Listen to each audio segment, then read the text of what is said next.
Estás escuchando Informe Enigma en el 102.7 de la FM, Radio Platja d'Aro, con Jorge Ríos. Sucesos extraños. Fenómenos paranormales. Experiencias increíbles contadas en primera persona. Un viaje a través de la historia a lugares que nunca habrías imaginado.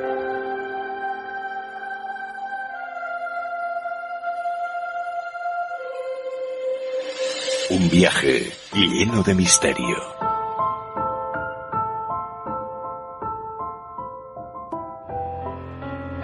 Esta semana en Informe Enigma, con José Sánchez Sierra, nos embarcaremos a bordo del buque fantasma HMS Eurídice. Hablaremos con Juan Pedro Rubio de los misterios que se esconden detrás de la enigmática vida del artista Edvard Munch, más conocido por ser el autor de la obra El Grito. Y en Voces del Más Allá con Yolanda Martínez hablaremos de sueños malditos.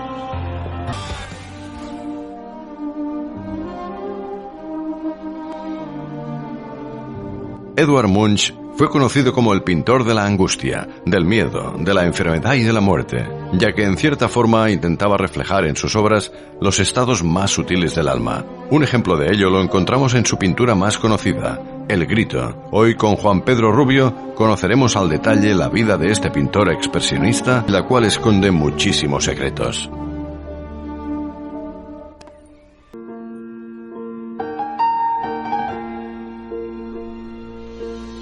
Sumamente hermoso. Gracias. A usted. Mi pequeño dibujaba antes de saber leer y escribir. Padre. Sería un excelente motivo para un cuadro. ¿Usted cree? Me lo voy a pensar. Cuando veo una obra de arte como la suya, me sorprende la claridad con la que ha sabido captar el instante. ¿Por qué diantres ha hecho eso? Ha echado a perder una obra maestra. Creo que es usted un hombre de fuerte espíritu y sentimientos elevados.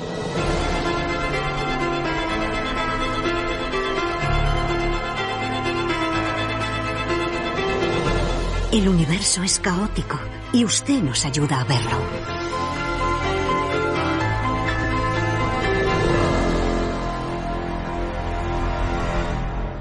Hoy damos la bienvenida a un nuevo compañero que se incorpora a la familia de Informe Enigma, Juan Pedro Rubio Molina, y con él vamos a descubrir cuántos misterios se esconden detrás de las más grandes obras de arte.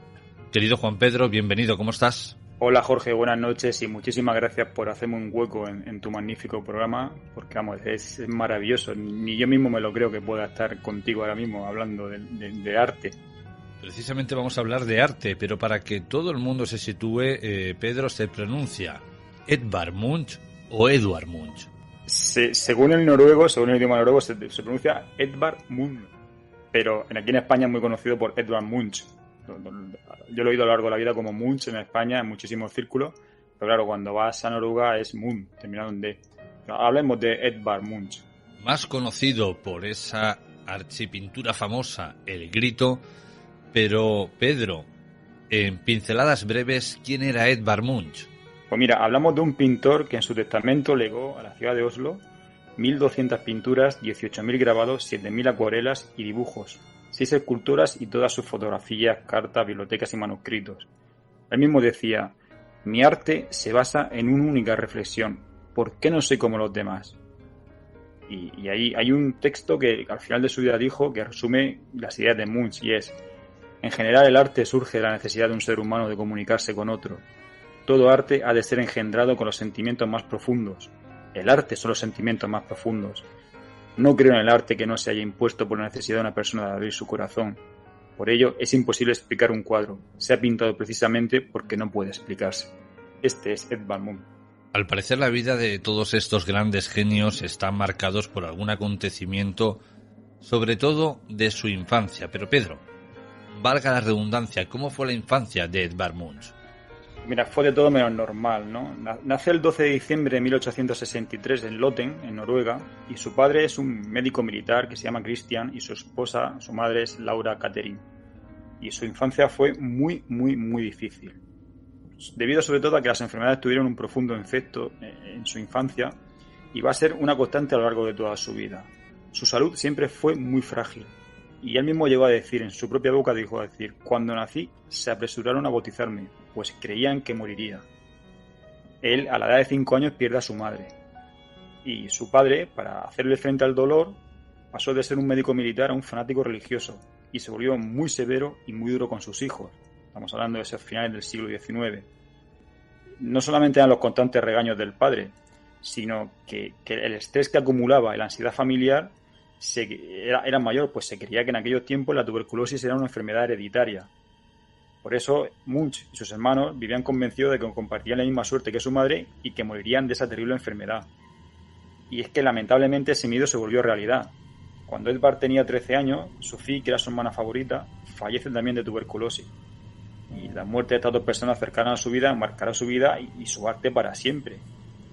Aparte de vivir con miedo de la tuberculosis, la familia de Munch tenía que vivir con miedo a las enfermedades mentales, ya que en su familia había un gran historial de ansiedad, depresión y trastorno bipolar, entre otras cosas, y a él lo convirtió en un enfermo crónico.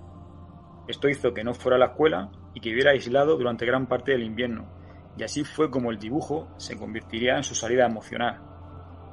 Además, que a una de sus hermanas le diagnosticaron poco después una enfermedad mental a una edad muy temprana, y su hermano también fallecería poco después de casarse.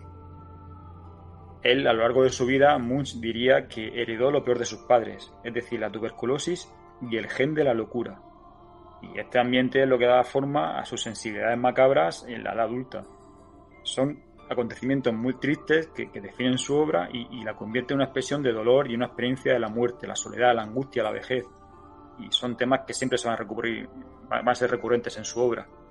Hay un cuadro muy significativo que es La niña enferma, Muerte en la habitación y Madre muerta con niña, que son repeticiones obsesivas que demuestran el gran impacto que tuvo la pérdida de su madre y de su hermana. La niña enferma lo que muestra en sí es un cuadro de agonía, ¿no? Y es un cuadro que va a estar revisitando constantemente.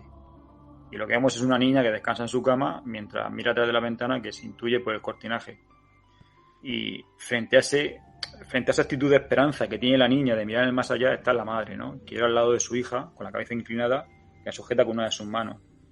Pero es que Moon cuenta que esta pintura lo que trató de hacer con ella es recuperar esa impresión inicial de la muerte de su hermana. Y como el resultado no le complacía, pintó numerosas veces la misma escena. Decía, él repintó el cuadro un sinfín de veces en el transcurso de un año y lo emborronó otras infinitas veces, porque quería recobrar esa primera impresión que le causó encontrar a su hermana muerta y no lograba plasmarlo en el cuadro. Y esta infancia, pues imagínate cómo puede marcar a un ser humano.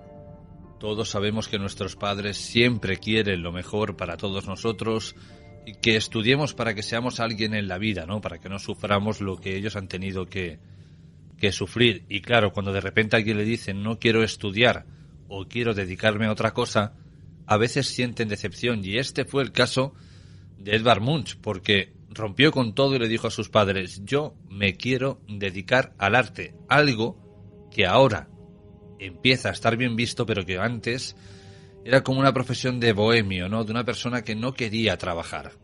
Pues mira, en el año 1879 empieza la escuela técnica porque quería convertirse en un ingeniero, ¿no? Pero al cabo del año se da cuenta de que es lo que quería ser pintor.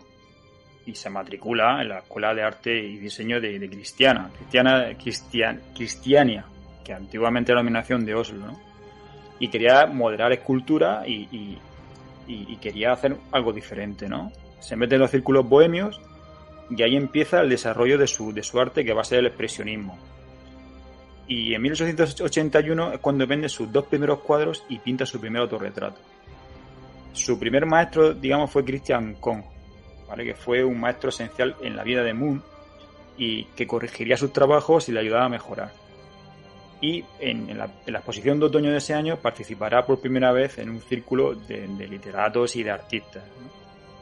Él se siente muy fascinado por esos escritores y artistas que creían en el amor libre y se opone completamente a la sociedad burguesa y a esos estándares de aquella sociedad y los critica y habla de ellos como unos hipócritas, ¿no? Que por un lado defendían los valores familiares tradicionales pero por la parte de atrás en la sombra eran clientes habituales de los burdeles.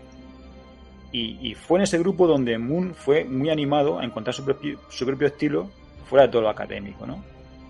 ¿Qué sucede? Que el padre de Edvard, Christian, médico, hijo de un sacerdote, un hombre muy religioso, se decepcionó por la decisión de su hijo de dejar los estudios de la escuela técnica, y más básicamente porque pensaba que la profesión de pintura, esa profesión era perversa. Y se piensa y se cree, por pistas que fue dejando a lo largo de su vida, que los primeros desnudos que pintó Moon fueron confiscados por su padre y destruidos. ¿Qué es lo que sucedió? Que la relación entre ellos se fue deteriorando, se fue descomponiendo. Y más que nada porque públicamente el padre llegó a decir en varias ocasiones que se avergonzaba de su hijo como artista. Y esto ocasionó que la familia de Moon se sintiera muy incómoda con sus decisiones profesionales y que no estaba de acuerdo que visitara y estuviera en esos círculos bohemios, ¿no? La relación con su padre siguió tensa y cada vez fue a peor por la temática de la pintura que iba cambiando, ¿no? Y de hecho, la niña enferma no es que fuera recibida negativamente por los críticos, sino que a la familia le supuso un antes y un después. Pero él siguió creciendo, él siguió desarrollándose, y de hecho él decía que uno de sus principales maestros fue Leonardo da Vinci, porque él decía que del mismo modo que Leonardo da Vinci había estudiado la anatomía humana y diseccionado cuerpos, él lo que intenta es diseccionar almas, es decir, explorar de qué están hechas las emociones humanas, y eso es lo que quería hacer Moon, plasmar todas las emociones humanas fueran las que fueran en un cuadro, y era su mejor herramienta. Así es que al final Moon lo que se sentía era muy solo. Se sentía muy solo, tenía un sentimiento de soledad muy grande dentro de sí. Por un lado, porque su padre y su familia lo consideraban demasiado liberal, pero por otro lado, porque sus amigos lo consideraban demasiado tradicional. Y de nuevo, cuando escuchamos hablar de arte, o sobre todo de arte del siglo XVIII, XIX, pintores, escritores, escultores, siempre redactan en sus obras, en sus diarios, que ellos quieren ir a París para aprender de los mejores. Edvard Munch no era una excepción y fue para esa ciudad. Pero, ¿por qué tomó esta decisión, Pedro? Pero esa soledad y ese ambiente tan asfixiante de la familia hace que antes de cumplir los 30 se quiera ir. Y consigue una beca y lo mandan a París, y durante la Feria Mundial de 1889 llega a ser incluso alumno del pintor León Bonnat, un gran realista, ¿no? Pero le vuelve a suceder otra vez la tragedia, y es que su padre fallece. Y esto a Edvard Munch, sabiendo que no se ha podido despedir de su padre o que la relación al final de su vida no era buena, le sume una gran depresión. Además de que asumió el mantener la responsabilidad financiera de la familia, y eso le va a pesar mucho. Hay un cuadro que pinta en 1890, que es La noche, que representa esa soledad y esa melancolía, ¿no? Ese interior oscuro, esa figura solitaria junto a la ventana, donde lo que más predomina son los tonos azules. ¿Qué sucede? Que las críticas que él esperaba de sus obras en aquellas exposiciones que hacía eran malísimas, y se da cuenta de que se le está agotando el dinero, que no tiene prácticamente ni para comer, y que además lo poco que tiene, debido a esa depresión que va arrastrando por todo lo que va sucediendo a nivel familiar, hace que consuma grandes cantidades de alcohol y termina asesinándose por el suicidio. Pero no se quiere suicidar, porque dice que la idea de usar su propia desgracia para pintar la miseria humana es más fuerte que su miedo a la vida. Así que se radicaliza aún más todavía y aumenta su dieta a base de absenta, brandy y champán, y le añade otro grave problema, que son los juegos de azar. Se va a Niza, se hace habitual de los casinos, y ahí pierde el último dinero que le queda de la beca que le dieron para ir a estudiar a París. Allí en París conoce a los 3 grandes artistas que le van a influir, que son Gauguin, Van Gogh y Henri Toulouse-Lautrec.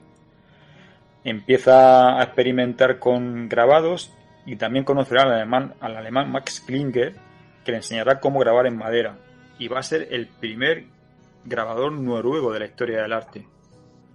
La aventura de París termina de aquella manera y decide mudarse a Berlín.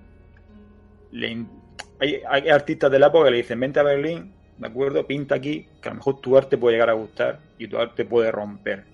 se va a la capital alemana, sigue pintando esas composiciones con diferentes condiciones psicológicas y empezó a tener confianza en su trabajo y consigue que sus pinturas sean exhibidas. Pero ¿qué sucede? Que llegan las críticas y claro, son temas escandalosos como la muerte, la ansiedad, la enfermedad, la depresión, el suicidio. Y aunque Munch empieza a ganarse el respeto de los pintores contemporáneos suyos, de su misma edad, incluso más jóvenes, la crítica lo tacha de feo y de inapropiado. Así es que los dueños de la exposición, de la galería donde exponía, obligan a que retire sus obras. Pero aquí viene lo curioso, y es que se produce el efecto contrario, ¿no? Que hoy en día también suele ser habitual. Y es que frente a las malas críticas que intentan hundir tu carrera, son las malas críticas las que salvan tu carrera. Y miembros de la Asociación de Artistas de Berlín, que conocen sus cuadros por casualidad, lo deciden invitar, lo denominan pintor maldito y exponen en una exposición paralela, digamos, no oficial. Pero incluso ahí su estilo desagradó de tal manera a la sociedad alemana porque era contrario a todas las modas del momento. Atacaba el realismo, se olvidaba del alma humana y decía que el impresionismo era un truco óptico que te engañaba, ¿no? Porque solo pintaba cosas bonitas y alegres. Y la pintura tiene que ser algo inquietante, algo desagradable, como es la vida. Y fue tan escandaloso en la exposición que hizo, que un diario alemán de gran tirada, hizo un llamamiento a luchar contra las palabras del diario eran: luchar contra ese pintor farsante y envenenador del arte llamado Edvard Munch. Así es que a los 6 días de la inauguración, llamaron a Munch de su exposición, según dijeron, por respeto al arte y al esfuerzo artístico. Ya te digo, una mala polémica, a veces lo mejor para darte a conocer.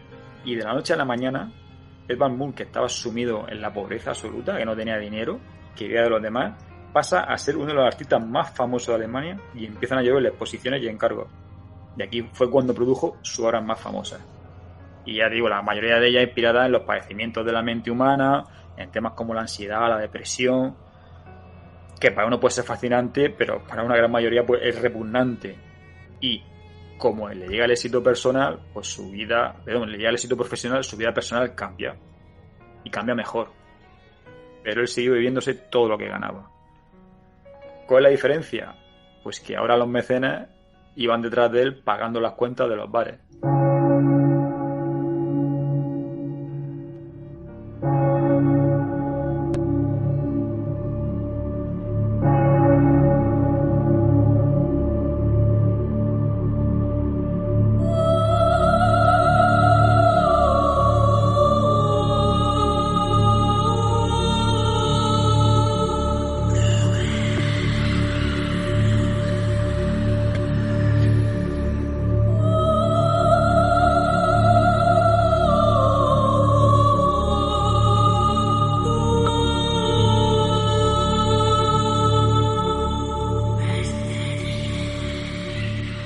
Mirando fotografías, litografías de este pintor, vemos que no era una persona muy agraciada. Sin embargo, tenía algo, quizás un carisma muy potente que atraía a las mujeres. Pero, ¿qué significaron ellas en sus obras, Pedro? Mira, él decía que el gran problema de su vida no fue el alcohol, fueron las mujeres. Y él, digamos que a las abiertas costumbres sexuales estas que tenían sus compañeros y sus compañeras de la bohemia noruega de aquella época no encajaban bien con la educación religiosa que le había sido inculcado por el padre. Él no entendía, por ejemplo, que su gran maestro, Christian Kohn, pudiera compartir su mujer con 2 de sus mejores amigos. Aparte de eso, hay que sumarle a su primera experiencia sexual, que fue con 22 años, y que le supuso un trauma que no se recuperó. De hecho, nunca se casó, nunca tuvo hijos, pero tampoco le importó. Esa primera experiencia sexual fue con Milit Taulov, era la esposa de un militar adinerado, amigo de su hermano, y en una fiesta familiar durante las vacaciones le invitaron, ¿no? Tras la cena, Taulov, Milit, la invita a pasear, ¿no? Le invita a pasear y salen a la calle con la excusa de tomar el aire y acabaron refugiándose en la oscuridad del bosque. Ahí Munch, marcado por las terribles historias de pecadores y demonios vengativos que le contaba su padre de niño, sintió pánico por las consecuencias del adulterio. Y él cuenta en su diario que ella, pletórica de energía, tras el acto sexual, le hubiera chupado toda la sangre dejándole vacío sin fuerza. Se sentía así, ¿no? Y así lo reflejó en un cuadro que se llama Mujer Vampiro, en la que esa mujer, esa amante, aparece mordiéndole el cuello y que acabará siendo el símbolo de la visión, de su propia visión negativa de las mujeres. Bueno, incluso después de que se acabara esta situación, él no era capaz de olvidar a esta mujer, ¿no? Pero ella no sentía lo mismo, para ella él fue una aventura más. Se divorció de ese marido militar que tenía y se casó con otro hombre, y Moon se sintió totalmente decepcionado, ¿no? Porque él sí sentía algo por ella, y fue el tal desengaño que va a afectar a su relación con toda la mujer el resto de su vida. Y es gracioso porque Emilie Taulov será una de las primeras mujeres en escribir sobre moda y gastronomía en la prensa noruega. Ya te digo que él no era muy atractivo, pero poseía un imán para el sexo femenino y tuvo multitud de amantes, ¿no? Pero era alérgico, tenía una especie de alergia al compromiso, y sobre todo cuando las mujeres le proponían relación, le proponían matrimonio, él se iba, huía despavorido. Y en su diario cuenta que decidí siendo muy joven que nunca me casaría. Siempre he puesto mi pintura antes que cualquier otra cosa, y las mujeres se han interpuesto a menudo en mi camino hacia el arte. Pero bueno, ha tenido relaciones. Hay una que sucedió en 1888, que fue con una joven rica heredera llamada Tula Larsen, en la que ella queda prendada de él y se enamora profundamente de él, ¿no? Él no quería saber nada, lo típico, un amante y cosas más, pero no quería tener una relación constante ni buscar el matrimonio, ¿no? Pero bueno, accede, mantiene una relación, y esto se traduce en unas pinturas llenas siempre de amor y de lujuria. Pero aunque fueran obras de amor, su obra que pinta en aquella época siempre tenía un toque trágico y macabro, ¿no? Tula se obsesionó tanto con el artista noruego que no le importaba que fuera un alcohólico crónico. No le importaba que sufriera depresiones y que estuviera arruinado. Tula lo que quería era casarse con este hombre y le ayudó se ofreció a ayudarle económicamente, ¿no? Munch al principio se dejó querer, ¿de acuerdo? Pero cuando Tula le propone matrimonio, él se va y se escapa a Italia y después se va a Alemania y sale huyendo de ella por un año, y en ese año que estaba huyendo de ella se refugió en el alcohol. Al cabo del año, Tula vuelve a aparecer en su vida y la agobió de tal manera que él pide ingresarse voluntariamente en un sanatorio para librarse de ella.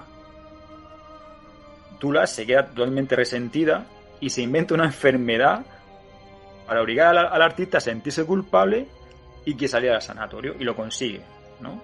Lo consigue de tal manera que incluso Moon le manda una carta pidiéndole que se case con ella. Pero claro, cuando Moon recapacita, se da cuenta de todo el engaño y se quiere echar atrás. ¿Pero qué sucede?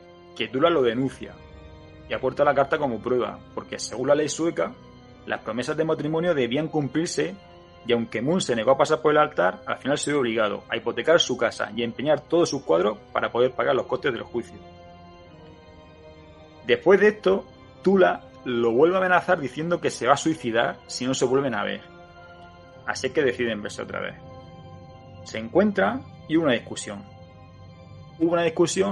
Y según cuentan los testigos, se oye un disparo. Y en ese disparo, Moon pierde el dedo corazón de la mano izquierda. Cuando les piden explicaciones, ni Larsen ni Moon, o sea, ni Tula ni Moon, no se han dado una explicación adecuada. Pero lo que sí es consciente es que desde ese día, pues Moon se quedó sin un dedo para pintar durante el resto de su vida. Y bueno, afortunadamente solo perdió uno de sus dedos, pero el incidente hizo que los dos terminaran de entender que no debían estar juntos. Y el desprecio que sentía Moon por Tula fue tan sumamente fuerte que tiene un cuadro que se llama La muerte de Marat, donde aparece ella retratada. Hay que recordar que Marat fue matado por una mujer, fue asesinado por una mujer en su bañera por una enfermedad que tenía en la piel. Bueno, pues en su interpretación de La muerte de Marat, quien mata a Marat es esta mujer. Pero bueno, ya te digo que él siempre estuvo rodeado de mujeres, siempre dejaron gran huella. Su madre, su hermana que muere, ¿de acuerdo? Y su hermano, su hermana. Y él reconoce que la primera persona que le acercó al arte fue una mujer. Fue Karen, la segunda esposa de su padre. Ejerció como figura materna y fue la que introdujo al joven Moon en el mundo del arte. Y de hecho, los primeros proyectos artísticos, aunque giraron en torno a la muerte de su madre y su hermana, también retrató a otras mujeres de su familia, también retrató a su hermana. Y de hecho, uno del retrato que tiene es de Inger, una hermana que llegó a convertirse en fotógrafo y se fue la primera fotógrafa que documentó los 8 kilómetros del largo del río de Akeselva, que es el pulmón verde de la capital noruega. Pero bueno, que resumiendo, que Moon, si hay que se caracteriza por las mujeres, son por relaciones, encuentros breves, espontáneos, donde ellas se quedan fascinadas y él sale corriendo, ¿no? Y por ejemplo también está la violinista inglesa Eva Mudoki, que fue amante de Moon y que fue la figura de otro cuadro famoso suyo, que es la Madonna, ¿no? Y bueno, así es Moon. O sea, esta es su relación con las mujeres y así queda reflejado. Has dicho anteriormente que Edvard Munch creía fervientemente que había heredado el gen de la locura. Pero, ¿cómo llegó a esta conclusión? Él tenía graves problemas de salud mental, ¿no? Y de hecho en 1908 la cosa llegó a un punto tan crítico que después de sufrir durante muchos días alucinaciones tuvo un colapso nervioso y lo internaron en un hospital psiquiátrico. Y muchos expertos piensan que tuvo un derrame cerebral. Recibió toda la ayuda que necesitaba para recuperar la esperanza de tener una buena calidad de vida. Y mientras estaba en ese sanatorio, digamos que esa noticia de que tenía un gen de la locura, que tenía alucinaciones, que tenía problemas psiquiátricos, hizo que ganara más reconocimiento. Se le encargaron todavía más pinturas, ¿vale? Pasó 8 meses bajo tratamiento antes de ser de alta y regresar a su casa. Y cuando sale del hospital comenzó a pintar de nuevo y su trabajo adquiere un nuevo cambio. Y las pinturas empiezan a ser brillantes y optimistas. Es como si hubiera pasado algo ahí, ¿no? Y son bien recibidas por el público, todo el mundo las acepta, los museos empezaron a comprarle muchísimos cuadros y fue el periodo de mayor éxito financiero. Y realmente él se sintió muy feliz y muy contento porque por fin, después de tantos años, pudo y fue capaz de mantener a su familia como él siempre había querido y soñado. A Edvard Munch le tocaron vivir diversos momentos convulsos de la historia, como la Primera Guerra Mundial y parte de la Segunda Guerra Mundial, hasta tal punto que el Führer alemán Adolf Hitler se fijó en su figura y en sus obras. Pero ¿cómo era la relación entre ambos personajes? Todo esto comienza en la Primera Guerra Mundial. Él ya en la Primera Guerra Mundial es tachado de degenerado y sus mayores clientes, que eran los pintores alemanes, sus mayores clientes eran alemanes, era su grupo mayor numeroso de admiradores, dejan de comprarle las obras. Y es ahora, en la Segunda Guerra Mundial, cuando los nazis lo consideran un demente y igual empiezan a sacar todos los cuadros de los museos. Y propio Hitler, lo consideró como un objetivo a eliminar. Pero no eliminarlo, o sea, físicamente, matarlo, sino que lo incluyó en la lista de artistas degenerados y confiscó 82 piezas suyas que se encontraban en museos alemanes.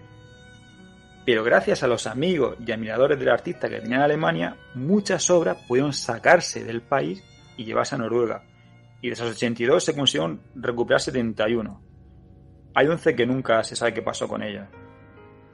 Pero ya te digo que fue tachado de degenerado, fue tachado de ir en contra de los pensamientos del Tercer Reich.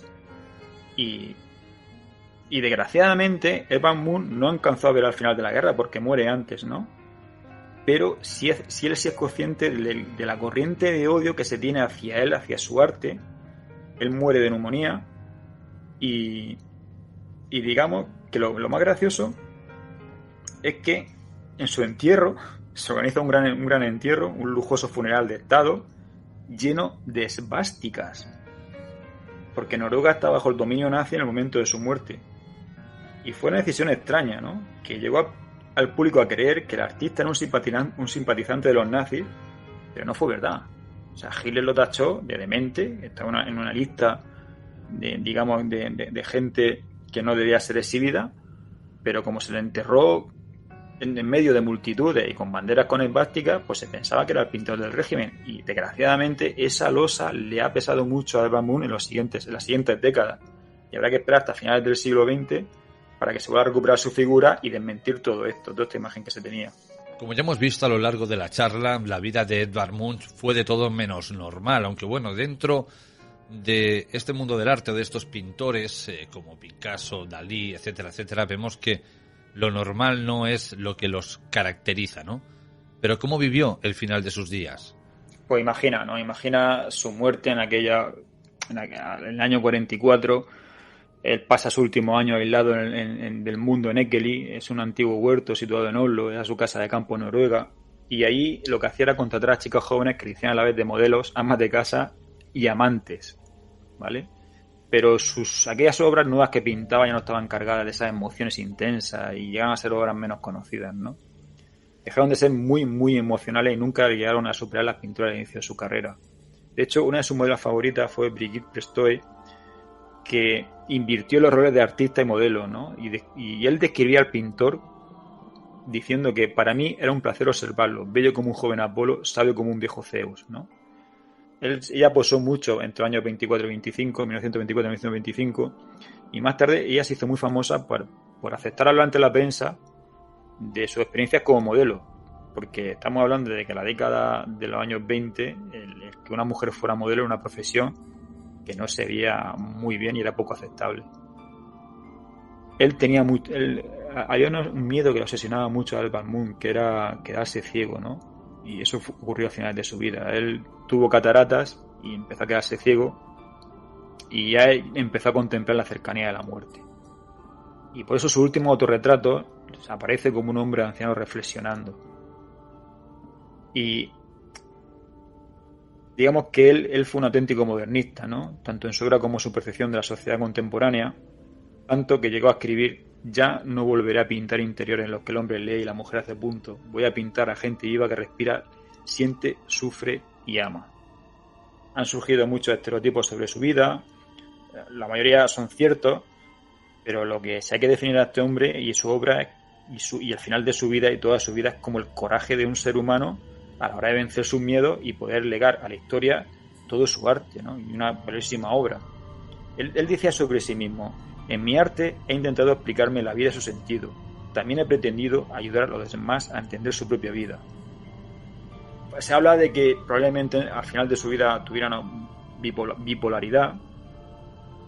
Es posible que esa bipolaridad fue lo que lo condujera al psiquiátrico en varias ocasiones, como hemos visto, ¿no? Su pasión por las mujeres, sus relaciones tormentosas, ese afán obsesivo psicótico que tenía por autorretratarse como hizo Van Gogh anteriormente, ¿no? Pintó aproximadamente 50 autorretratos a lo largo de su vida. Pero al final él termina falleciendo, termina muriendo solo y él nunca tuvo miedo a morir. Y él nunca tenía miedo a morir porque decía que fuese como fuese, no podía ser más terrible la muerte que lo que ya había sufrido en vida. Y él decía, una de sus últimas frases antes de morir decía: ya experimenté la muerte al nacer. Para mí, el verdadero nacimiento es morir. Háblanos ahora, Pedro, de su buque insignia, de esa obra tan característica que no deja indiferente a nadie, El Grito. Sí, El Grito es una obra, ¿vale? Es una obra que aparece en un ambicioso proyecto titulado El friso de la vida, ¿no? Y ahí aparece en su cuadro más representativo y representa los sentimientos de los asesinos humanos. Son 22 pinturas que aparecen por primera vez en 1902 en esa exposición de Berlín, y en ella refleja la desilusión del fin de siglo y la imagen del hombre como víctima. Y él lo concibe como un poema de amor, de vida y de muerte. Y aquí aparece este óleo. Este óleo con temple y pastel sobre cartón de 91 por 74 centímetros y que hoy en día está en la Galería Nacional de Oslo, ¿no? Es el más famoso y conocido, es el denominado El Grito, y lo pinta en 1893. Lo pinta en una época donde él vive atormentado por la depresión y se refugia en el alcohol constantemente, y escoge los caminos más oscuros de la vida para hacer de ello el centro de su arte, por lo que pinta su lado más recóndito y afligida del alma, de su alma, es lo que intenta reflejar. Él lo pinta y parece ser que él se inspira en una momia peruana que vio una vez en París. Pero lo que sí es curioso es que en el cuadro aparece la cuesta de Ekeberg, en Oslo, un lugar que está muy lejos de la ciudad donde él pinta el cuadro, ¿no? La historia que él cuenta en su diario de cómo lo pintó, él dice que una tarde estaba caminando con dos amigos por un sendero, por la ciudad hasta un lado y el fiordo abajo, que se sentía cansado y enfermo. Él dice: me detuve y me apoyé en la barandilla, preso de una fatiga mortal y miré hacia el fiordo. El sol se estaba poniendo y las nubes se tiñeron de rojo de sangre. Lenguas de fuego como sangre cubrían el fiordo negro y azulado de la ciudad. Percibí un estremecimiento de tristeza, un dolor desgarrador en el pecho. Mis amigos siguieron andando y yo me quedé allí, temblando de miedo. Y oí que un grito interminable atravesaba la naturaleza. Pinté este cuadro, pinté las nubes como sangre real. El color gritaba. Eso se convirtió en el grito. Sin embargo, y si no me equivoco, recientemente han llegado nuevas informaciones al respecto de esta obra, y es que al parecer han encontrado inscripciones o grabados ocultos en este cuadro, en el grito. Sí, resulta que como hoy en día tenemos unos medios técnicos tan maravillosos, han radiografiado el cuadro, lo han ampliado y se ha descubierto una frase grabada en una esquina de la pintura, ¿vale?, que había pasado desapercibida y que ha abierto un gran debate, ¿no? Es una pequeña inscripción de 8 palabras escritas a lápiz en la esquina superior izquierda de su marco y que la frase dice: solo podría haber sido pintada por un loco, ¿no? Son 8 palabras que aparecen escritas en noruego y que ha provocado un gran debate, ¿no? Y decir, ¿quién escribió esas palabras? ¿La escribió Moon? ¿Se escribió después? ¿Fue un atentado? Y se ha llegado a la conclusión de que esa frase la escribió 2 años después de pintarlo, ¿no? Y que coincide con un momento en el que su estado mental estaba siendo muy, muy atacado. Y hay en este pleno debate un estudiante de medicina que argumenta que la obra de arte le dio motivos para cuestionar el estado mental del artista, ¿no? Y llamó a Moon loco. En aquella época, ¿no? En aquella época, cuando se pinta y ha sido por primera vez el cuadro del grito, aparece un estudiante de medicina y dice: este hombre está loco, ¿no? Soy médico y estos son mis argumentos, ¿no?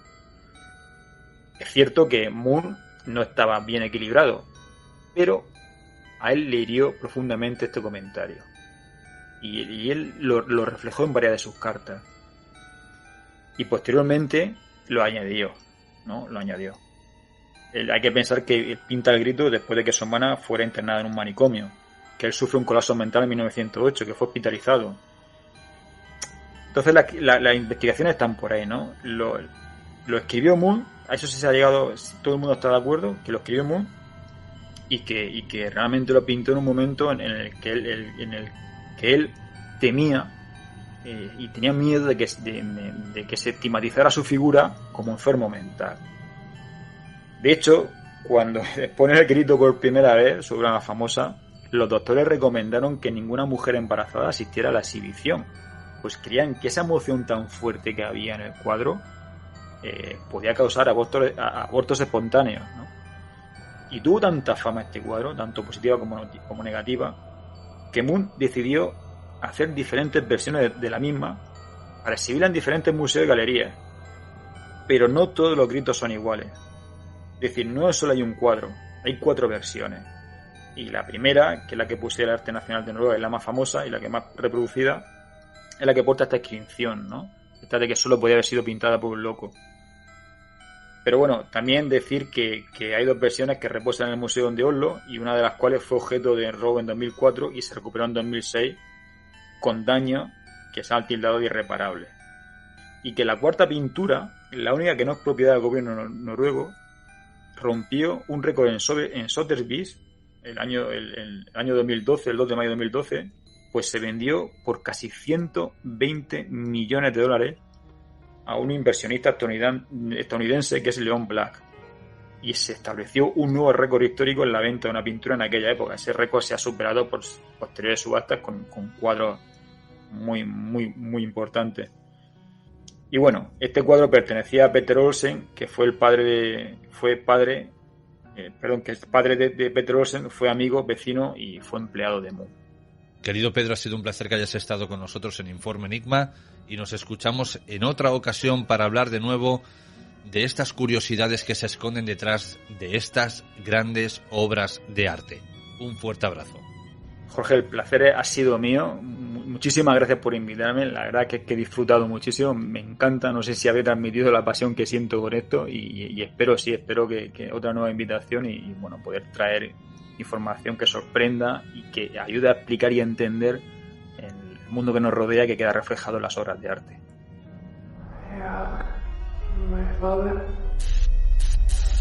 Fantasmas, ufología, leyendas, historia. Estáis escuchando Informe Enigma con Jorge Ríos en Radio Playa Daro.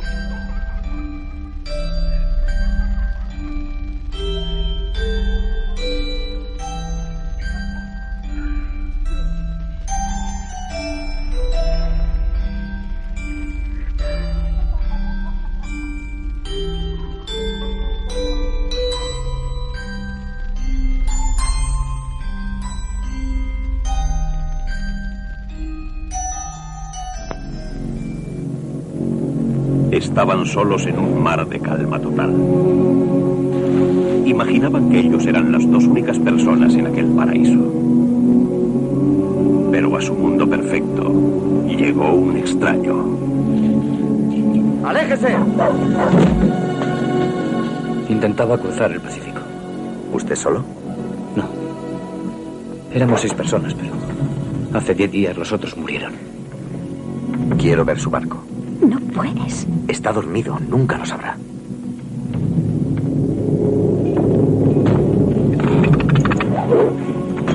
Es usted preciosa. ¿Qué les pasó a sus compañeros, No murieron de intoxicación, ¿verdad? ¡Hola! ¿Cree que me lo he inventado todo? No, yo no he dicho eso. ¡Es usted como ellos! ¡Me asusta! ¡Cállese!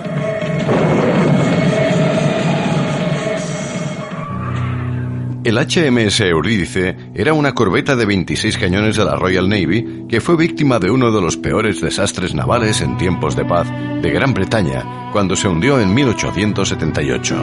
Desde ese momento, cientos de personas aseguran haber sido testigos de cómo este buque navega convertido en un barco espectral por la zona de su hundimiento. Hoy, con José Sánchez Sierra, conoceremos su historia, qué le ocurrió y los relatos de aquellos testigos que se han topado con su fantasma.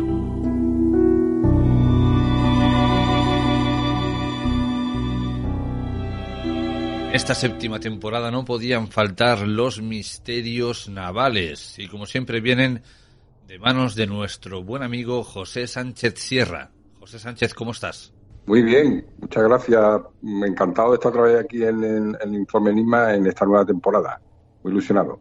Y aunque en Informe Enigma tratamos diversos misterios náuticos, cada vez que tenemos a Jazz, no hace falta decir que detrás de él viene una gran historia de un barco fantasma. Pero Jazz, esta semana, ¿a qué navío vamos a embarcar?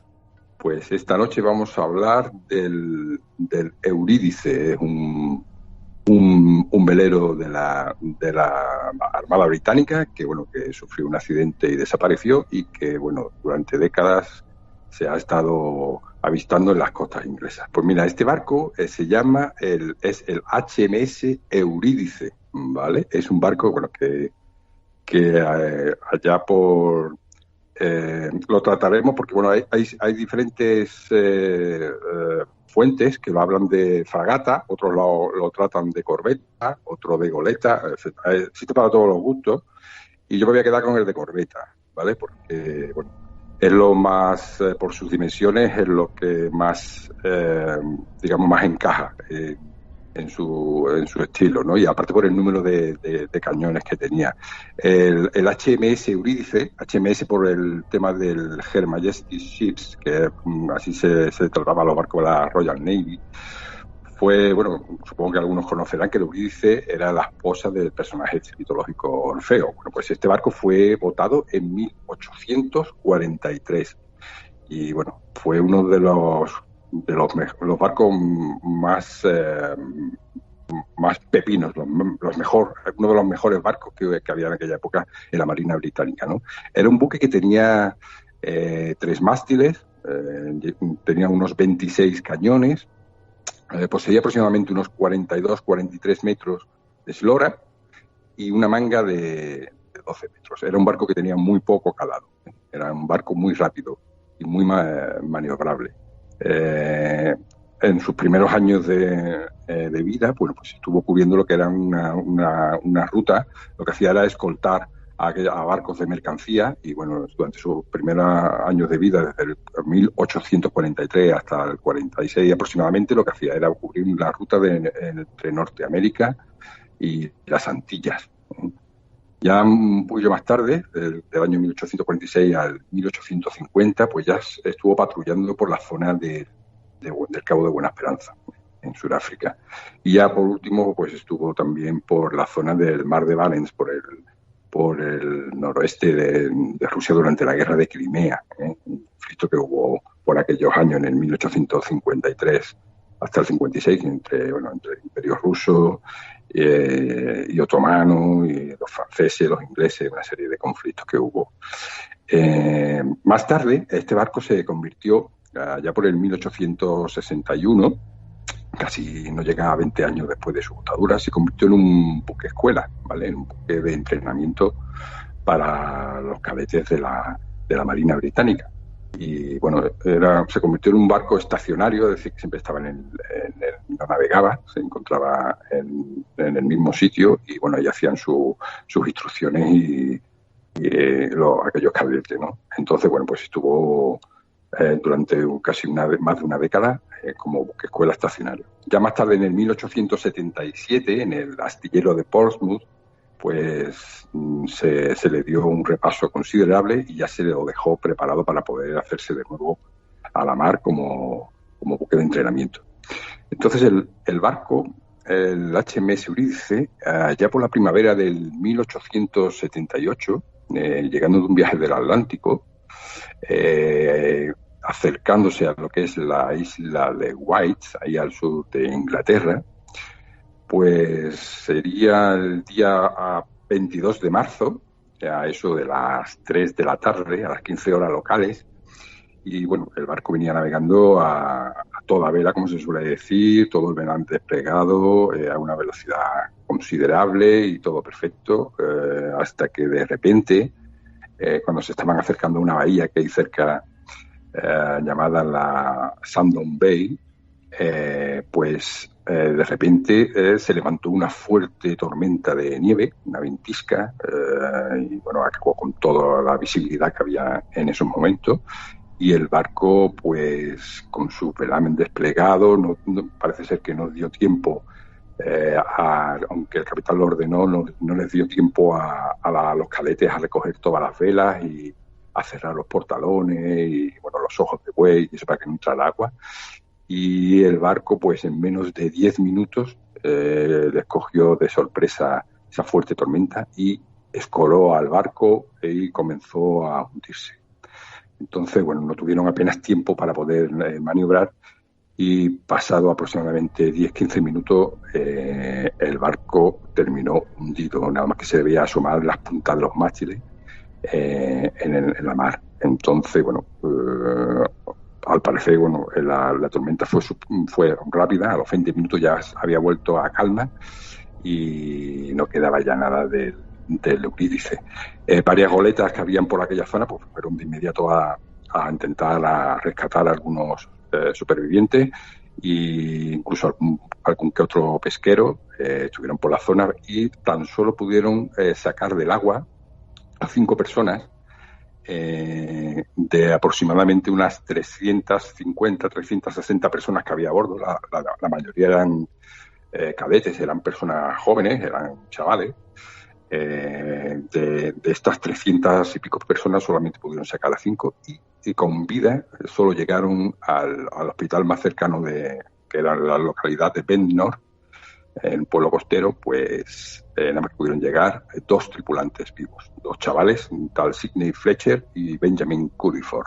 El resto que pudieron rescatar perecieron en el camino y no se pudo rescatar a nadie más del mar, no apareció nada más. En los días sucesivos siguieron apareciendo algunos cadáveres en las costas, pero nada más que de 300, aunque hay distintas fuentes, hay varias fuentes que hablan de 300, 350, 328, aproximadamente fueron unos 360 el total, pues solo sobrevivieron estos 2 que fueron enterrados allí en un cementerio próximo.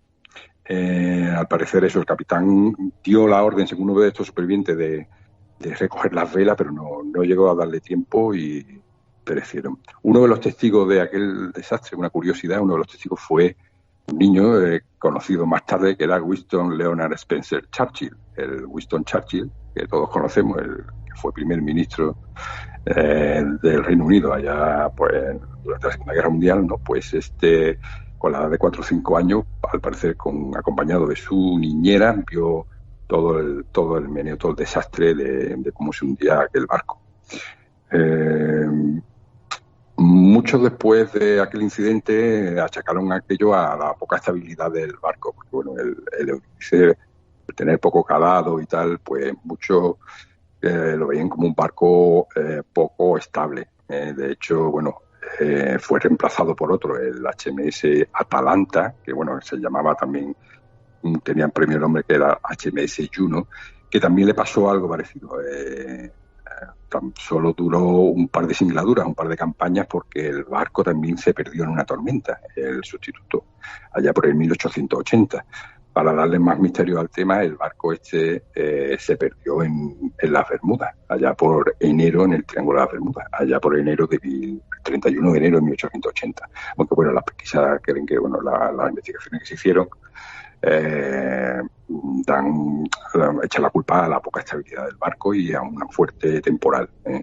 Entonces, bueno, pues el Eurídice intentaron salvarlo, es decir, una vez hundido allí en las costas inglesas, lo sacaron, aunque es cierto que tardaron varios meses porque lo reflotaron por septiembre, el barco se hundió en marzo, y lo transportaron al astillero de Portsmouth a ver si podían hacer algo con él, pero que tenía un estado lamentable y no hubo manera de repararlo, por completo el barco, ¿no? Entonces, bueno, fue muy sentido en toda Inglaterra por eso, porque eran personas muy jóvenes y que habían perdido un gran número de la vida, ¿no? De hecho, el escritor de Sherlock Holmes, el Sir Arthur Conan Doyle, escribió un poema en su época también, dedicado al Eurídice, un poema que curiosamente se equivocó en la fecha del poema. El poema, según empieza diciendo, la tripulación en su último día de viaje, el 23 de marzo, fue el 22,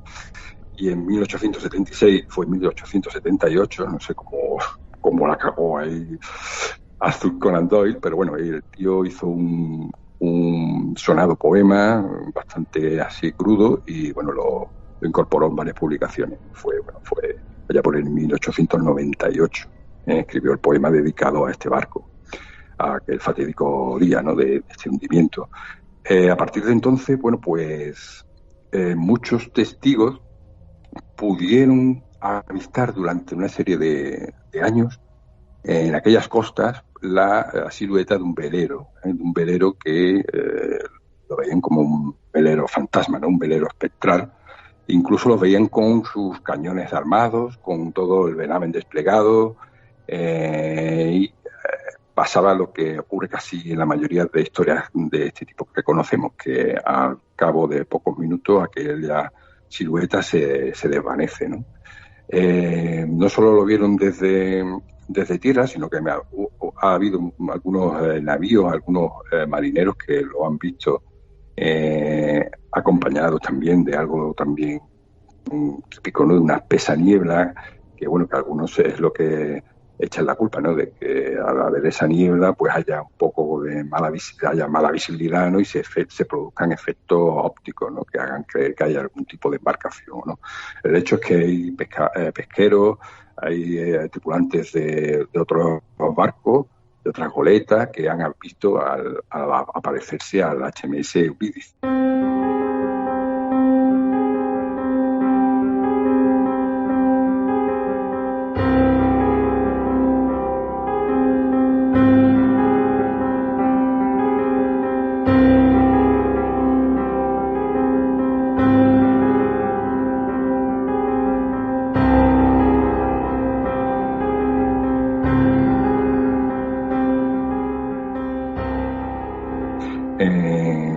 Existen algunas historias, como por ejemplo la hermana de uno de los tripulantes que murió en el accidente, al parecer decía que durante un tiempo veía se le presentaba en su dormitorio a su hermano, uno de los cadetes que perecieron en el incidente, y que lo veía aparecerse bebiéndose un vaso de agua y con toda su ropa así como mojada. Entonces, bueno, había también, digamos que había algunos testigos de empezar a ver presencias de este tipo. Otro, por ejemplo, hay otro caso de un profesor también jubilado, un tal Robin Ford, que también haciendo una barbacoa allí en su campo, en la playa, con los amigos, cerca de Benno, dijo también que algo que vio aparecerse un barco velero y que empezó a desvanecerse. ¿No? Miró hacia el horizonte y vio una silueta de un barco, y cuando le prestó atención vio cómo se desvaneció. Estos son, digamos, los avistamientos así del Eurídice a nivel local y de otras embarcaciones, pero es que el barco también fue avistado por un submarino, ya esto pasado una serie de años. El submarino era el HMS Proteus, era un submarino muy bueno de la clase Parthian, grande de unos 88 metros y 9 metros de manga, 88 metros de eslora y 9 de manga, propulsado por motores diésel y eléctricos. Bueno, pues este submarino, que bueno, es un submarino que se construyó a final de la década de 1920, diseñado para hacer travesías de muy largo alcance, ¿no? 8.000 millas, 8.500 millas, que son casi 15.000 kilómetros, ¿no? Pues eran unos submarinos bastante, en concreto era bastante importante. Fue un submarino que hundió a 15 barcos enemigos en la Segunda Guerra Mundial. El Proteus es un submarino británico. Y el capitán que lo comandaba era bastante conocido, era el capitán Lipscomb, que era un capitán bastante, digamos, que tenía bastante reputación dentro de la marina y dentro del mundo submarino, ¿no? de las embarcaciones submarinas. Bueno, pues este submarino, allá por el año 1934, procedía de unas pruebas navales, de unas pruebas tácticas que habían realizado en el Canal de la Mancha. Pues este submarino, de repente, llegando muy cerca a la zona donde desapareció el HMS Eurídice, de repente el submarino se encontró a rumbo de colisión con un buque de vela que le surgió de la nada, no lo vieron aparecer por ningún lado, y tuvo que el comandante realizar una maniobra evasiva, realizar una maniobra rápida para evitar golpearlo, porque lo tenía casi enfilado al velero. Una vez evitado al Eurídice, una vez habido dado ese volantazo, digamos, se desvaneció y bueno, fue observado bajo la mirada del comandante e incluso de algunos oficiales del submarino que se encontraban en la torre de la embarcación. O sea que también hay, digamos que hay testimonios de otras embarcaciones militares que pudieron ver a esta corbeta, ¿no? Y comentarte que, bueno, que para darle más, digamos, más solidez a esta historia, curiosamente, allá por el año 1998, ya es algo más reciente, supongo que, bueno, que algunos de los oyentes se acordarán, los que sean de mi edad o un poquito más mayores, se acordarán de una serie que había en televisión, que era una serie que se llamaba Crown and Country, que la presentaba Edward Anthony Richard Louis Mountbatten Windsor, que era el príncipe Eduardo de Inglaterra. Pues este hombre tenía una serie televisiva y, bueno, sobre, digamos, que trataba el tema de lo que era la aristocracia, la monarquía europeas y todo, y también sobre todo de su país, de Reino Unido. Y en uno de los episodios que se encontraba, que era un episodio que trata a la isla de Wight, empezó a contar el tema del Eurídice. Empezó a contar que, bueno, que en esas costas pues, hay muchas leyendas, hay muchos rumores de apariciones de barcos fantasmas, y empezó a contar en concreto la historia del HMS Eurídice, porque bueno, es una de las historias más conocidas allí, ¿no? en Reino Unido.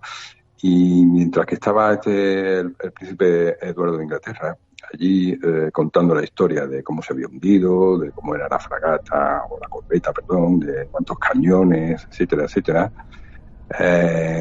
al parecer firmaron por un tiempo determinado un velero de 3 mástiles en el horizonte, un velero que, bueno, que dijeron que suerte habían tenido, porque justo en ese momento, sin haberlo ellos preparado, sin haber ellos buscado ni arreglado ni contratado, digamos, ningún tipo de embarcación para hacer el documental, pues cuando estaba en ese mismo instante hablando el príncipe Eduardo del caso del Eurídice, aparece este velero en el horizonte, lo graban por un tiempo, lo filman por un tiempo, esperan a que se aproxime, porque parece que se estaba como aproximando a la Tierra, esperan un poco a que se aproxime para hacer una mejor grabación, y de repente ven que se desvanece y le pierden la pista. También hay un caso curioso que dicen que, bueno, a la hora de reproducir la grabación en la cámara se les ataca la cinta, casi pierden la cinta. Entonces logran salvar un trocito de la grabación de ese velero y lo publican, y sale en el capítulo de la isla de Wight. La gente, si tiene curiosidad, lo puede ver. Yo lo he visto, en YouTube está la serie y puede ver ese capítulo donde se aparece justo en el momento que se pone a hablar, aparece la embarcación que era muy parecida a la corbeta. Tenía 3 mástiles, las velas eran muy, muy parecidas, y parece tener como una sola cubierta. Vamos, el navío era casi así a bote pronto el Eurídice. Entonces, bueno, pues la verdad es que fue algo bastante curioso. El príncipe estaba convencido de que algo hay. Parece ser que después hicieron algunas entrevistas al respecto, y bueno, él decía que bueno, que si existen tantas historias y la gente habla de tantos acontecimientos de este tipo y de sucesos de este tipo tan extraños y de apariciones, que porque algo habrá por ahí, ¿no? Que no se sabe lo que será, pero que algo hay. Después hicieron algunas investigaciones a ver ese día. Fue un día de principios de mayo del 1998, cuando grabaron el documental.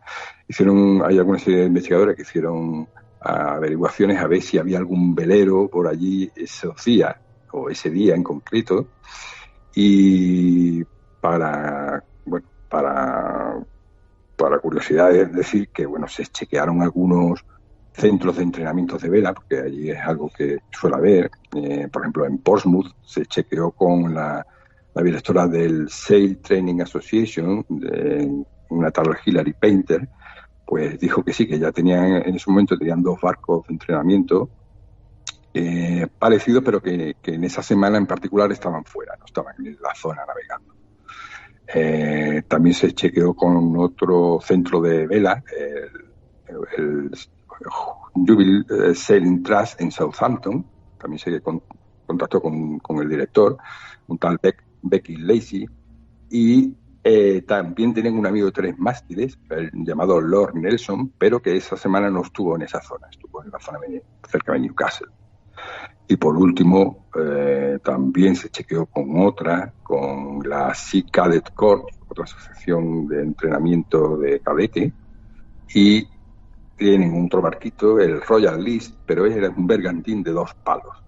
Total, que al final supuestamente aquella embarcación que se presentó en el horizonte no se sabe de dónde procedía, y no era de ninguna de las locales, ¿no? Puede ser que a lo mejor procediera de algún sitio o estuviera de travesía, procediera de algún otro puerto, pero los veleros de la zona no coincidían ninguno, que era lo que solían salir por aquellos sitios para hacer adiestramiento a los cadetes y a que quiera aprender vela, no era ninguno de los que estaban por allí cerca. Así que bueno, esto le da un poco más de misterio a la historia del HMS Eurídice, y bueno, yo creo que la verdad es que una de las historias más chulas y más misteriosas, ¿no?, dentro de lo que es el mundo de las apariciones de veleros y de barcos fantasmas.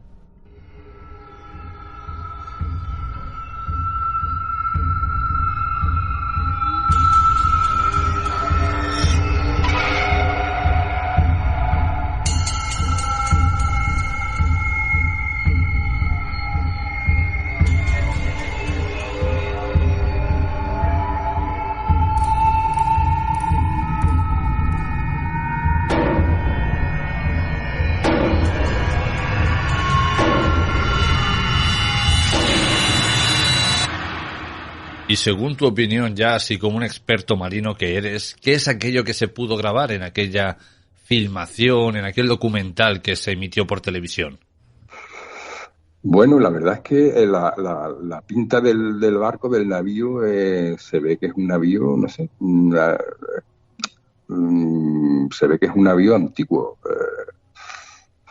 Puede ser que, como te digo, que procediera de otro país o fuera otro buque escuela de yo qué sé, puede ser de Holanda o de Francia, otro país. El tema es que chequearon algunos investigadores qué barco había por allí en esa zona y no había ninguno. Quién sabe, Jorge, a lo mejor tenemos ahí la mejor grabación de un barco fantasma de todos los tiempos. Puede ser también algo de efectos del sol, ¿no? Puede ser también que la cámara, a lo mejor, pues el sol parece que está alto y está aquí a la izquierda. Puede ser que a lo mejor al sol, al dar a la cámara, pues haga que no aparezca ningún color y se sombree la figura, ¿no? Pero bueno, que la verdad es que sí que es muy curiosa y de hecho, bueno, la pusieron en el documental. Yo creo que la verdad es que tuvieron suerte o muy se lucieron. Que el tema también curioso es eso, ¿no? Que hicieran algunas investigaciones y no hubiera ningún velero de esas características por ahí. En ese día en concreto, que fue a principios de mayo, no sé si fue el 5 o 6 de mayo de 1998. También es curioso que se pusiera a hablar justo en ese momento el príncipe Eduardo del HMS Eurídice, que es que en el vídeo se ve que se empieza a hablar a contar la historia del HMS Eurídice. Es algo que también le da mucha chicha a este misterio, ¿no? Lo alimenta bastante. Creo sinceramente que estamos ante dos posibilidades. O bien se pudo filmar el fotograma de ese barco fantasma, algo que sería totalmente extraordinario y maravilloso, o bien ante un fraude para darle más ambiente a ese documental. Pero bueno, mientras tanto, el misterio está en el aire. Compañero, como siempre, un placer y nos escuchamos en otra ocasión. Un fuerte abrazo. Nada, encantado. Espero que le haya gustado a la audiencia la historia del HMS Eurídice, que la verdad es que es una historia muy chula. Y bueno, pues nada, para cuando queráis volveré a contar otra, sin problema. Encantado. 20 puertas hacia el más allá. Un estudio de lugares es el último trabajo literario del investigador de lo paranormal Jorge Ríos. Conoce la historia y los misterios que habitan dentro de algunas edificaciones escuchando Informe Enigma en el 102.7 de la FM. Radio Playa Daro, con Jorge Ríos. ¿Quieres apoyar a Informe Enigma? ¿Quieres que siga creciendo? Ahora puedes hacerlo. Tan solo tienes que ir a la interfaz principal de Informe Enigma en iVoox y entrar en la opción habilitada en azul que pone Apoyar. Una vez aquí, escoge la opción que mejor se adecue a ti. Muchas gracias por tu apoyo. Las tendencias van y vienen, pero lo importante es encontrar tu estilo. Por eso en Verde Limón Palamós trabajamos cada día con ese objetivo. Visita nuestra tienda de moda situada en la Plaza dels Arbres número 1 en Palamós y te asesoraremos para conseguir tu mejor esencia. Nuestro horario es de 10 a 13:30 y de 17 a 20:30, de lunes a sábado. Y nuestro teléfono de contacto es el 972 600832. Porque sabemos lo importante que es para ti sentirte bien en tu casa o en tu negocio, en Steel No Fred Palamos nos hemos marcado ese objetivo. Somos expertos en instalación, reparación y mantenimiento de frío industrial, comercial, climatización y aire acondicionado, con más de 35 años de experiencia. Nos encontrarás en la calle Salvador Albert y Pey, número 45 de Palamos, o bien en los teléfonos 972 31 47 42 o en el 629 53 58 11. Steel No Fred Palamos, porque tu bienestar nos interesa.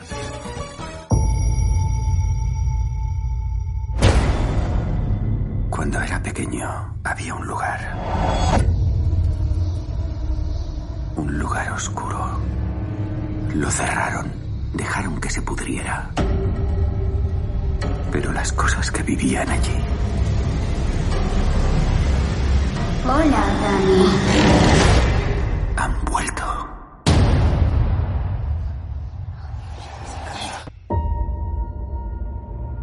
No hay muchos que cojan el autobús para venir tan al norte. ¿Estás huyendo de algo?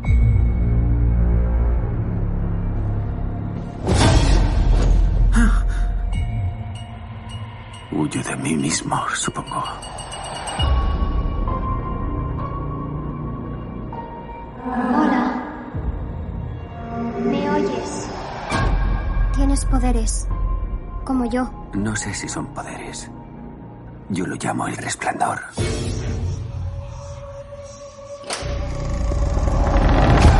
El mundo es un lugar despiadado, un lugar peligroso.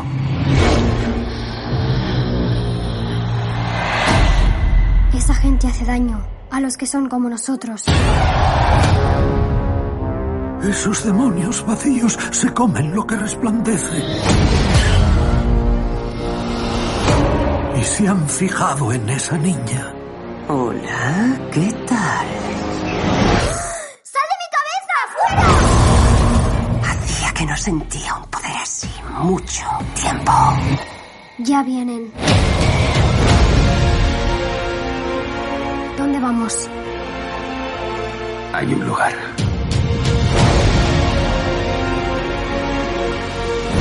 Seguro que quieres hacerlo. Estoy lista. Sí, tú corre, corre. Que te encontraré. Y gritarás durante años. Ven a jugar con nosotras. Para siempre.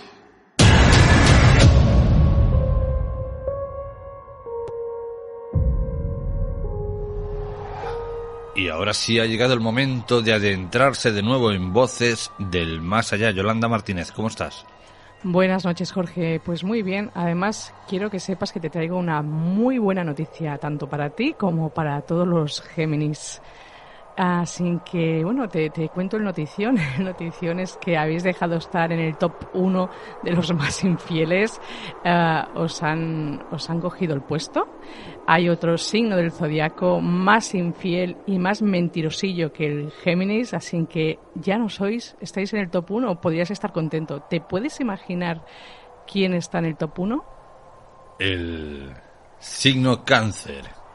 Pues muy bien. Mira, es un estudio realizado por mí misma, pero me ha costado 1 año y 8 meses, no te rías, un año y 8 meses en realizar este estudio. Os ha desbancado Cáncer. Además, Cáncer, ¿qué tiene? Pues esa parte sensible suya, que encima pueden ser incluso un poquillo más mentirosillos que el Géminis, mucho más infieles que el Géminis, así que ya no estáis en el top 1. Os voy a dejar, Géminis, en paz durante un tiempo y ahora vamos a ir a por los Cáncer.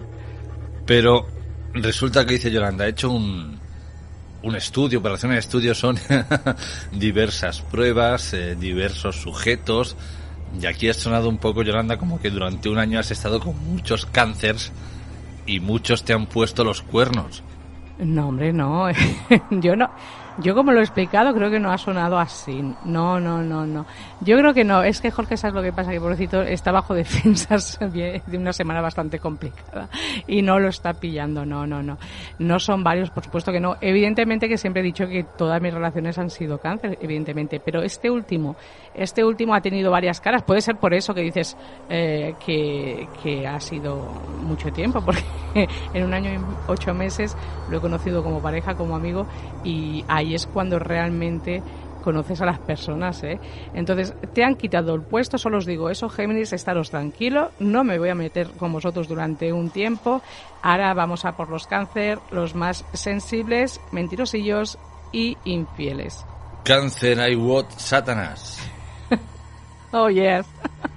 Bueno, los Géminis durante un tiempo, yo os aseguro yo que va a ser algo breve, podremos estar tranquilos y ahora van a recibir caña de la buena los Cáncer. Pero dejando de un lado este gran notición, yo creo que saldrá en todos los informativos, los Cáncer, según el estudio realizado por Yolanda durante más de 1 año, son los más infieles.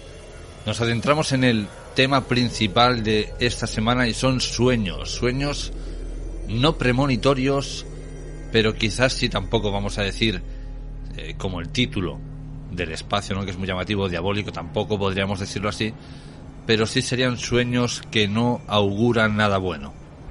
Así es, Jorge. Empezamos hablando de sueños. Sí que tienen mucho que ver las presencias demoníacas, ¿vale? ¿Y por qué? ¿Por qué vamos a hablar de este tema? Tengo que contar un tipo de sueño que me ocurrió esta semana, además del domingo al lunes, fue muy curioso. Tengo que decir que apareció alguien en mi sueño que tanto yo como tú, Jorge, conoces. Y bueno, él estuvo metido en ese sueño y yo le comenté. Él es una persona que conoce perfectamente este mundo de los sueños. ¿No será Cáncer? No es Cáncer. Puedo decir el signo, eso sí, es Acuario, se Libra. Pero mira, es de aire también, pero bueno. Pero él es una persona que trabaja muy bien y el tema de los sueños se los conoce muy bien. Incluso él me dijo que habían varios tipos de sueños y que normalmente el 95% son de aprendizaje. Es cuando captamos las cosas de una forma inconsciente y nos han quedado grabadas. ¿Qué quiere decir? Que eso no tiene nada que ver con el mundo místico ni nada paranormal. En cambio, el resto, el 5%, ese sí que son de contacto o de otras dimensiones. Entonces, cuando yo le conté el sueño, porque él apareció en mis sueños, entonces él me comentó esto, ya que conoce bastante este tema. Él ha escrito algún libro, a mí me encantaría que se animara y pudiera escribir algún día, pues más que un libro de los sueños, una manera así de reflejar el mundo de los sueños, pero de una manera totalmente diferente. ¿Y este Acuario qué hace en el sueño? Ahora te cuento. Mira, eso era domingo por la noche. Sabéis que el domingo por la noche había tormenta, había mucho aire. Al menos donde yo vivo había un aire espantoso. Comenzó a llover. Y yo pues dejé un poquito la ventana abierta porque aún hace un poco de calor y oía, mientras estaba soñando, oía el aire como entraba. Entonces estaba soñando que en mi casa tenía presencias demoníacas. Lo paso muy mal cuando comienzo a soñar este tipo de sueños. Comienzo a ver pues que quería salir de allí, pero se me apagaban las luces. Entonces yo en el sueño podía escuchar cómo entraba el aire y la lluvia, o sea, podía escuchar el ruido de la lluvia, el aire, mientras soñaba, y veía estas presencias demoníacas que no me dejaban salir del piso, se me apagaban las luces. Por fin consigo coger las llaves, que es lo que necesitaba para poder salir del piso, y bajé hasta abajo. Por sorpresa, abajo me estaba esperando este Acuario. Este Acuario me estaba esperando, donde en el sueño me dicen que él y yo estamos casados, no te lo pierdas, y ahí yo voy a pedir una explicación por qué él y yo estamos casados. Y justo él me está esperando enfrente, lo estaba mirando, él con una mirada pues un poco triste, estaba un poco apático, estaba, pues la verdad que no estaba muy feliz. Y justo cuando le voy a preguntar por qué él y yo estábamos casados, esto es real, hacía tanto aire que uno de los porticones que tengo, yo no tengo persianas, tengo porticones, se me abrió de una forma muy violenta, dando un ruido brutal contra la pared. Pegué un salto de la cama brutal. Jamás he podido terminar esa conversación con él para poder hablar de ¿por qué? A mí me decían que estábamos casados en el sueño, cuando es una persona pues que conozco así, pues no sé, es curioso porque nos conocemos, vamos hablando, pero no es una amistad como tenemos, por ejemplo, Jorge y yo, ¿no? Fue muy curioso que apareciera en mi sueño y mucho más que me dijeran que estábamos casados. Justo cuando le iba a preguntar o íbamos a hablar del tema, el ruido, este que vais a escuchar ahora, es muy parecido al que yo viví esa noche.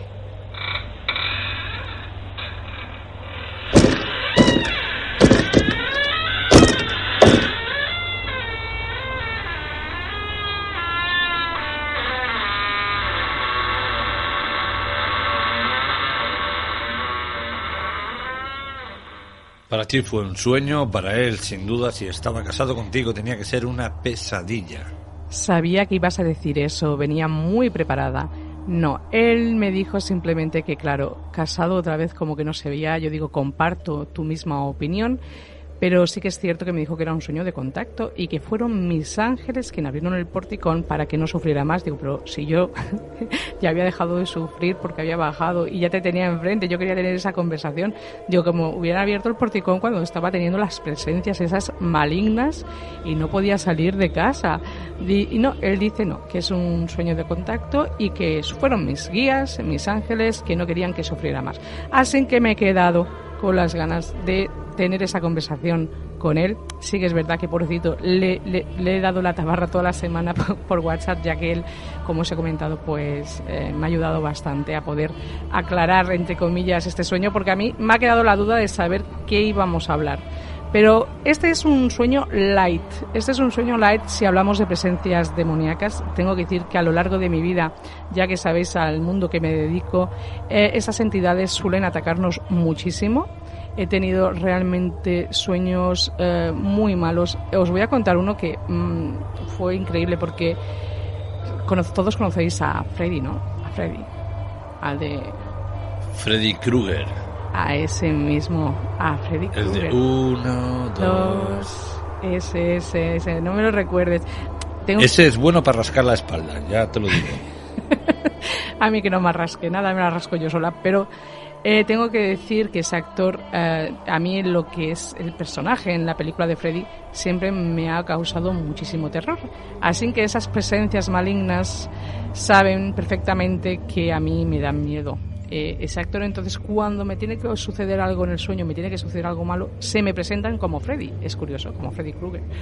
Y recuerdo una vez que precisamente estaba yo a la espera de tener unas noticias en el banco donde me habían dicho ya, me habían dado un sí, porque yo, estaba a la espera de montarme un negocio.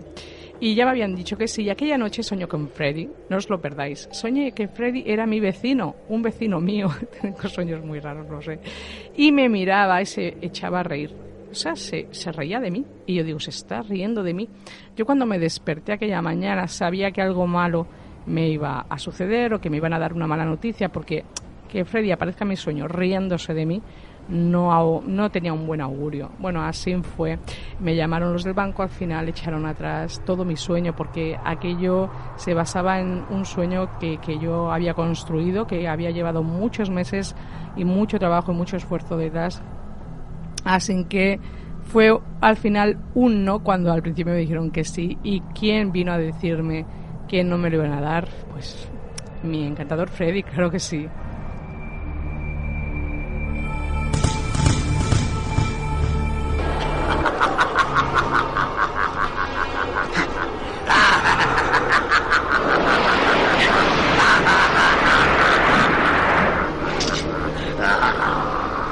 Sé por qué me dejaste ir.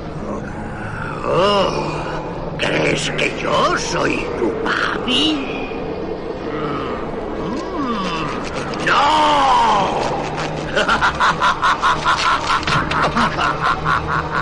Oh, vamos, pero me dejaste vivir. Solo lo necesario para que me trajeras a mi hija.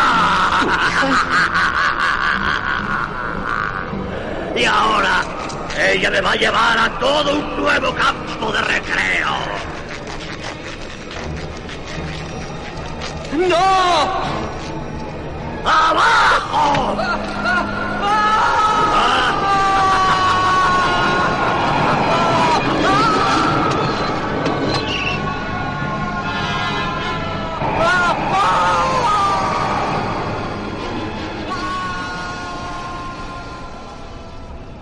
Pues sí, ese mismo es Freddy Krueger. A mí que no me diga que a alguien no le da miedo este personaje. Curiosamente, las presencias demoníacas siempre se van a disfrazar de aquello que más miedo le tenemos. Son nuestros miedos y así que ellos aprovechan esos miedos. Por eso siempre digo que las personas que están pasando un mal momento, o están un poco débiles o están un poco con la moral por el suelo, hay que tener cuidado porque estas entidades se aprovechan muchísimo de estas situaciones. Recordad que el mal está en el aire, quiero decir, en cualquier momento podemos ser directamente atacados por esas presencias. ¿Qué pasa? Cuando nos vamos a dormir, pues somos tan vulnerables a veces a esas situaciones que se pueden meter y convertir tu noche en una pesadilla. Tengo que decir de todas maneras que cuando yo tengo este tipo de sueños siempre acaban ocurriendo cosas extrañas. Recuerdo que me levanté por la mañana, ese día después de soñar con las presencias demoníacas, pues recuerdo perfectamente que se había perdido un señor donde yo vivía, gracias a Dios se pudo encontrar, o sea, todo eran malas noticias. Oye, se nos colgó también ese mismo día Facebook, Instagram y WhatsApp, o sea que imagínate qué tarde pasamos todos. ¿Y no has pensado que todo esto podría ser a la inversa? Tú interpretas que estos sueños de alguna forma te avisan y tal. ¿Y si la gafe eres tú? Ya sabía yo que la gafe tenía que ser yo, evidentemente. Bueno, pues sí, igual la gafe era yo, pero que ya venía avisada de que iba a ser un día muy rarito. Las comunicaciones se cortaron ese día justo cuando el pobre Jorge más lo necesitaba, que estaba pasando un día un poco complicado. Yo ahí preguntándole cómo estaba y él... Pues nada, hasta el día siguiente no pudimos saber cómo estaba, ya que... Por cierto, todo el mundo está bien, ¿no? Lo digo porque se cayó WhatsApp y parece que el mundo se para. No sé si ha aumentado el índice de suicidios, de atracos, no sé. ¿Está todo el mundo bien por ahí? Yo lo que estoy segura que ese día los amantes o los infieles cáncer pudieron filtrar menos vía WhatsApp, Messenger. Ese día se les cortó un poquito el rollo. Pero bueno, de verdad que son presencias muy incómodas. La mayoría de personas las ha tenido. Hay contactos como me dijo este acuario, que son sueños de contacto y de otras dimensiones. Y luego está el 95%, evidentemente, que son cosas y que nos queda. ¿Cuántas veces hemos hablado del subconsciente? Y una vez que nos vamos a dormir, toda esa información, cuando nos dormimos, quedan ahí y van saliendo este tipo de sueños.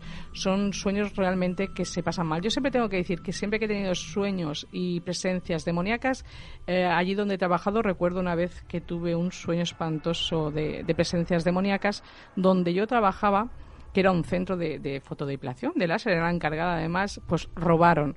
Esa noche entraron, rompieron el cristal, y ¿a quién le tocó por ser la encargada de ese centro? Pues me tocó a mí hacer guardia toda la madrugada allí, en un centro de madrugada solita, en un local. Lo pasé realmente mal. O sea, cada vez que tengo este tipo de presencias demoníacas, pues acaban sucediendo cosas extrañas. Así que, y que yo soy de las personas que digo que antes de irme a dormir rezo. Imagínate si no rezara, Dios mío, les pidiera a mis ángeles que me ayuden y me protejan mientras duermo. Yo solo sé que ese domingo siempre dije, Dios mío, gracias a Dios que estaba mi hija hoy aquí. Os prometo que si no llega a estar mi hija ese día en casa conmigo, esa noche yo no duermo. Fue una pesadilla tremenda. El ruido fue brutal, cómo se pegó contra la pared del porticón fue brutal, más la lluvia que estaba cayendo, el aire y el sueño, de verdad, fue tremendo. Rezas antes de dormir y sin embargo tus ángeles te envían a cánceres infieles. Sí, cánceres infieles y presencias no muy gratas ahí a visitarme. Imagínate si no lo hiciera. Yo me protejo, lo hago haciendo muchísimos años. Es una manera pues de dormir un poquito, entre comillas, más tranquila, ¿no? Entre comillas digo, porque recordad, como decimos, el mal está en el aire, no está en ningún lugar, no existe el infierno, sino que está a nuestro alrededor constantemente y debemos protegernos. Si no, somos vulnerables totalmente a ese tipo de energías. ¿Os habéis dado cuenta de que el programa coge una extraña dirección? Y es que cada vez se parece más a una especie de tertulia de amor en la cual vamos descartando a ciertos signos para que se acerquen a Yolanda, ¿no? Y es que tarde o temprano acabaremos evolucionando hacia esto. Si el amor llama a tu puerta,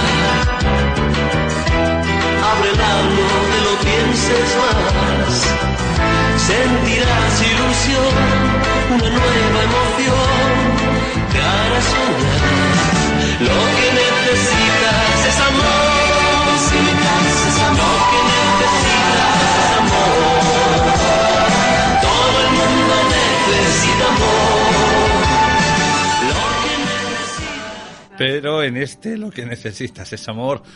Ya os digo que no os presentéis los cáncer, estáis totalmente fuera. Yo seré como el Jesús Puente, pero los cánceres ya os digo que no tenéis nada que hacer. Estáis descartados los cánceres. Está muy gracioso, Jorge. Yo estoy intentando aquí darle una dinámica al programa sobre temas demoníacos y él aquí con su necesitamos ese amor. Es así. Me lo han cambiado. Él tuvo una intervención el lunes que, bueno, está medio bien, os lo tengo que decir, pero está aquí como un valiente aquí grabando, pero tengo que decir que me lo han cambiado porque vamos, pero Jorge, yo estoy aquí intentando aquí en Voces del Más Allá y tú hablándome de amor, que yo solo te venía a dar una buena noticia para que estuvieras contento de que no me voy a meter más con los Géminis, que ahora les tocan los cánceres y mira. Sí, la buena noticia yo la acepto con mucho agrado y con los brazos abiertos, pero claro, ha quedado un poco raro eso de durante un año he estado haciendo un estudio y he averiguado que eso es como, bueno, ahí queda. Claro, las cosas no se pueden hablar así porque así, sino se pasan en estudios y ya está. Y entonces... Ahora vas a pasar el estudio en, no sé, vas a probar ahora con los Libra, sí, con los Acuario, sí, con los Géminis, ya sé que no. No, están descartados. Va a ir pasando signo a signo, ya sabéis, claro. Instagram para Yolanda. Claro. No, es ¿cómo Instagram has dicho? Claro, solicitudes en Instagram y proponer candidatos. Sí. Si yo me tuviera que basar por los sueños, iríamos, bueno, yo ya sabéis que a través de mis sueños interpreto muchísimas cosas. Nunca me dijeron que los cáncer iban a ser los más infieles, los más mentirosillos, pero bueno, cada uno se basa. Pero sí que es verdad que estamos hablando de sueños, de presencias demoníacas. ¿Tú, Jorge, has tenido alguna presencia alguna vez de este tipo? Bueno, algún sueño sí he tenido de este estilo y es cuando sueño que tengo que venir a grabar Voces del Más Allá. Mira tú por dónde va y se cumple. Es que está, que se sale. No digo yo que me lo cambiaron. El lunes en el quirófano me transportaron. A ver si te has hecho ahora cáncer, a ver si ahora vas a ser cáncer. No me he hecho cáncer, no me gusta el pantano de Susqueda ni cosas por el estilo. Me alegro que no te gusten esas cosas porque no hay nada peor que un deprimido y aburrido y mentiroso. Pero en serio, Jorge, ¿algún sueño? Tú has tenido muchísimos sueños, es extraño, donde los sitios que tú te has metido a lo largo de estos años, que no hayas tenido un contacto con una presencia más bien de presencia demoníaca. Porque normalmente los lugares donde nosotros hemos estado y donde tú pues estás desde que eras un niño, seguramente que has podido tener ese tipo de sensación. Lo que pasa que ya te digo, Jorge, pobrecito, hoy ha hecho un esfuerzo, tengo que decirlo, que ha hecho un esfuerzo increíble. Era para verlo subir las escaleras para llegar a la radio, pobrecito, o sea que le agradezco muchísimo de corazón el esfuerzo que ha hecho, pero hoy lo tenemos un poquillo espeso, está con mucha medicación, entonces no recuerda, pero yo sé que él me ha contado muchas veces haber tenido algunas sensaciones o haber visto alguna presencia que no precisamente son buenas. Recordarte en la casa de Barcelona, en este momento sí yo estaba contigo, Jorge, lo que pasa que tú recuerdas que llegamos a aquella casa, iba como un ritual en el suelo y te comenté, te dije vamos a salir porque algo me decía que saliéramos. Lo que ocurre es que yo, como llevo entrando en estos sitios desde que soy muy pequeño, aprendí a dejarlo allí y no llevármelo a casa. Alguna vez sí que he podido soñar algo, pero que no lo he extrapolado mucho a este aspecto. Y normalmente suelo verlo allí y no suelo verlo en sueños, pero que es cierto que voy, como se suele decir, de medicación hasta las cejas por una operación quirúrgica que tuve el lunes y ando un poco a pedales, o sea, lo justito para echar el día y no me pidáis mucho más. Y alguno tiene que haber por ahí, pero normalmente soy de los que lo veo en el sitio y no suelo llevármelo al mundo de los sueños. Bueno, pues ahí eso lo vivimos juntos, simplemente que tú, como siempre, no me hiciste caso si te quedaste dentro, allí investigando como siempre, y yo me salí. Lo que pasa que, como ya comenté, anteriores programas, pues era demasiado tarde cuando salí, ya que luego tuve mis consecuencias, incluso estuve en cama varios días muy mal, porque noté un tipo de ritual que se había hecho allí, pero cuando fui consciente de ello ya era demasiado tarde. Como se dice, me entró, como digo yo, ese bichito dentro, donde estuve bastantes días en cama, bastante mala. Tuve la desgracia de pasárselo a mi madre, gracias a Dios fue un poquito más leve que yo, pero fue, la verdad, algo muy malo. Hay presencias, claro que sí, en el aire, cuando nos dormimos, cuando hay que protegerse. Siempre, siempre, por favor, protegeros. Yo estoy seguro que más de uno que nos está escuchando le ha ocurrido muchísimos sueños, incluso no sueños, sino que presencias como las que yo tuve en esa casa de Barcelona, que iba con Jorge Ríos esa noche, y pude presentir que ahí se había hecho un ritual, y luego han sufrido algunas consecuencias. Todo lo que es maligno tiene sus consecuencias, sean sueños para avisarnos de que algo malo va a suceder, como sea en la realidad, y cuando pues, personas como nosotros que nos metemos en sitios así, pues sufrimos estas cosas.